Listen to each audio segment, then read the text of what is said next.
Hey, let's check out some basics. Some things I didn't know for a long time, but on saws, there's this line that goes all the way around on the casing.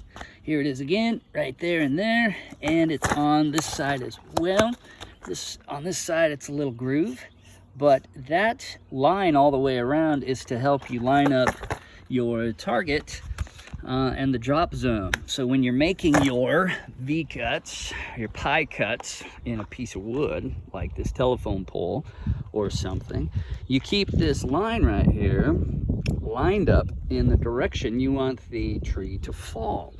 And then you go ahead and make your pie notch. And then from the back side, you also make your back cut on that same line, keeping that line. You can stand right behind the tree and you keep your line right down, sighted perfectly in with where you want the tree to drop. And usually, unless you have a crazy tree, it drops pretty well using those lines. And that helps you line up your fells. All right? And then keep your saws in good shape. Take the cases off after every couple of takes. Clean everything out. But it's a lot of hard work, but good times. Good times. Fills up those sheds nicely. Made that shed. A lot of people, everybody that comes over, well, a lot of people who've come over have asked for plans on that. Serves us well. Holds about 2 cords of wood. All right, later.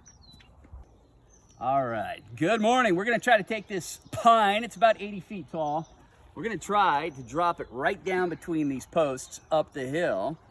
See what kind of a woodsman I am. See how it goes.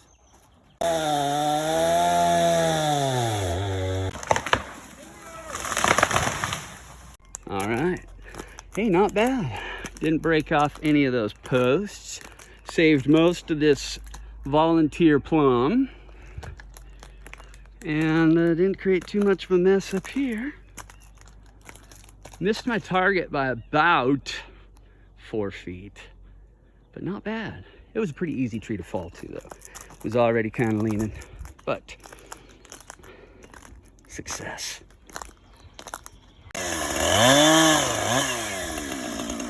Brief explanation of this line right here. So when you're doing your back cut, your pie cut, your wedge, your notch, just like that, you want to do both of those cuts using this line as a reference so that develops your target line up the hill. And then on your back cut, another thing to think about is you always want to have that back cut an inch or a couple inches above your pie cut. And this prevents an area the tree will still peel off. You can kind of see right there. This becomes your hinge, but if you make your cut nice and high up here, this part of the tree, this is gonna go ahead and hinge, but this part of the tree stays stiff and it prevents the tree that's falling, the upper trunk, from sliding off and kicking you in the face or something worse. So you always want to make your back cut above, a couple inches above your pie cut. And that makes your hinge, and as the tree begins to fall, this lower part sits down into the pie cut, and the firm part of the tree here acts as a cleat to make sure the upper trunk doesn't slide off backwards and cut you in half. If you were to make your bottom cut, your back cut below this part, it would hit here and this part of the tree would get in the way and cause a kickback, which is bad. All right, well, that concludes our broadcast day. There's my oldest kid helping me out with the wood. This is quite a chunk. It's good. I don't mind mixing some pine with my oak, as long as it's not bull pine. Later.